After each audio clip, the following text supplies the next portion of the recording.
So I say to all of you, let's stand together, let's be victorious.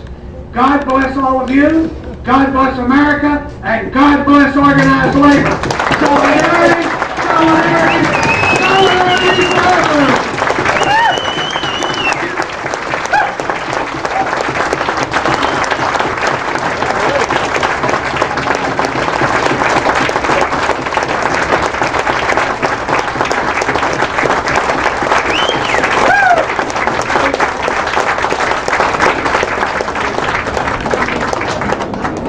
Gentlemen, UAW President Ron Gettelfinger.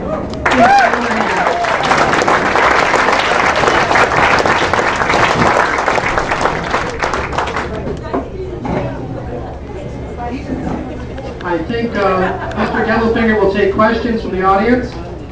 So I'm going to hold on to the microphone here and hand it to him at any moment.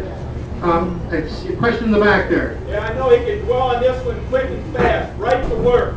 Let him comment on that. Finish the phrase. Right to work for less, and we're going to defeat it if it comes on the ballot, but we're not going to let it get there.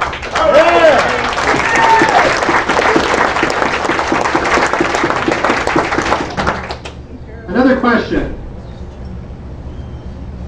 Illegal immigration.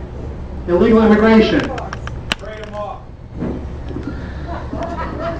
Start finding the employers. There you go. Look, here, let's be... Hold on, let Ronnie talk. Okay, well, they can answer it right there. I think they got an answer. That's good enough for me. Okay, Judy, did you have a question? Find the employers, the lady's right. The employers are the guilty people on illegal immigration. If they can't find a job, they'll go home. There you go. I think that superdelegates should make their decision by a certain deadline. Did you all hear the question? Ron, aren't you a superdelegate? No. I'm on the membership committee.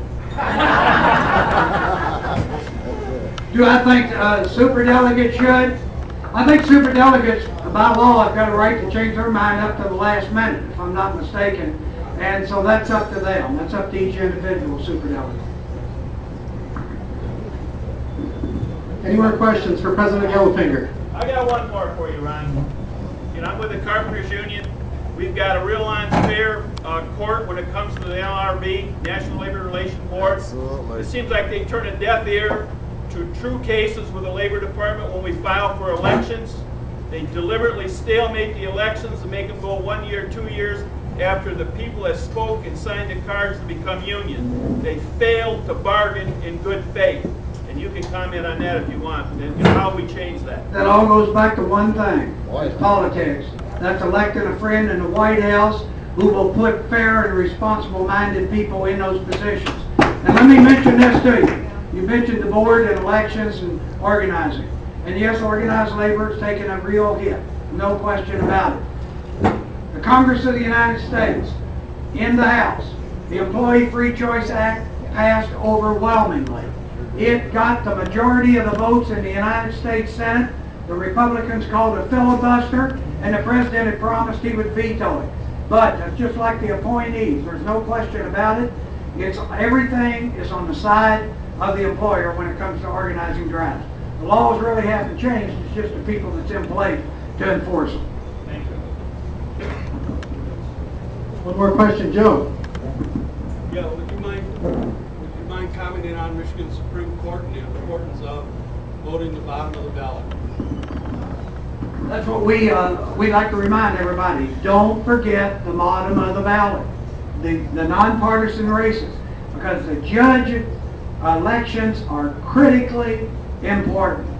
Amen. And the Michigan Supreme Court, we've got a real opportunity this time. We just have to make sure that people get out there and vote. And look, I can say this because I'm over age 60. Judy and I voted absentee. And I love sitting around the table because it takes a little time to work on these ballots. But every person that's willing to subject themselves to the brutal reality of a campaign deserves consideration on that ballot. We should never forget to judge it. But it's critically important for us to elect people to the Supreme Court who are not so right-wing.